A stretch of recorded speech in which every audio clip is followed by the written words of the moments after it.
ನಮಸ್ಕಾರ. ಕನ್ನಡದ ಪ್ರಸಿದ್ಧ ಕವಿ, ಪ್ರೀತಿಯ ಕವಿ ಡಾಕ್ಟರ್ ಎಚ್.ಎಸ್. ವೆಂಕಟೇಶ ಮೂರ್ತಿಯವರ ಒಂದು ಕವಿತೆ ಶೀರ್ಷಿಕೆ ಅಮರಾವತಿಯಲ್ಲಿ. ಇದನ್ನು ನಾನು HSV ಸಮಗ್ರ ಕವಿತೆಗಳು ಎನ್ನುವ ಕವನ ಸಂಕಲನದಿಂದ ಆರಿಸ್ಕೊಂಡಿದ್ದೀನಿ. ಅಮರಾವತಿಯಲ್ಲಿ ಕೋಳಿಗೆ ಎಷ್ಟು ಚಂದ ಅಲಂಕಾರ, ಏನು ಕಥೆ, ಮಿರಿ ಹೊಳೆವ ಪಿಂಗಾಣಿ ಸಾಸರೇನು, ಚಕ್ರ ಚಕ್ರ ಕುಯ್ದ ಟೊಮ್ಯಾಟೊ ಗೆಜ್ಜೆಸ್ರವೇನು, ತಲೆಯಲ್ಲಿ ಬಾಸಿಂಗದಂತೆ ಸಿಕ್ಕಿಸಿದ ಎಲೆಕೋಸಿನ ಚಿಗುರೇನು, ಎದೆಗೊತ್ತಿಕೊಂಡು ಬರುತ್ತಾನೆ ಡಬಾಲೆ ಬಿಲ್ಲೆಯ ಹುಡುಗ, ಮೀರಿಗುಟ್ಟುವ ಟೇಬಲ್ ಮೇಲೆ ಮೆಲ್ಲಗಿರಿಸುತ್ತಾನೆ. ಎಷ್ಟು ಅಕ್ಕರೆಯಿಂದ ನೋಡುತ್ತಾರೆ ಸುತ್ತೂ ಕೂತ ಜನ.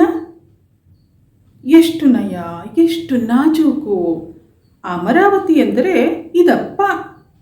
ಸೊಗಸಾದ ಕಂದುಗೆಪ್ಪು ಬಣ್ಣ, ಹೊಟ್ಟೆ ತುಂಬ ಮಸಾಲೆ ತಿರುವಿದನ್ನ, ಥಳಗುಟ್ಟುವ ಶೂಲ ತ್ರಿಶೂಲ ಎರಡೂ ಕೈಗೆ, ಸುತ್ತ ಈರುಳ್ಳಿ, ಮೆಣಸಿನಕಾಯಿ, ಕ್ಯಾರೆಟ್ಟು, ಹಸಿರು ಬಟಾಣಿ. ಕೊಕ್ಕೊ, ಬದುಕಿದ್ದಾಗ ಯಾರು ನೋಡಿಕೊಂಡಿದ್ದರು ನನ್ನನ್ನು ಹೀಗೆ? ಬದುಕಿದ್ದಾಗ ಯಾರು ನೋಡಿಕೊಂಡಿದ್ದರು ನನ್ನನ್ನು ಹೀಗೆ? ಧನ್ಯವಾದಗಳು.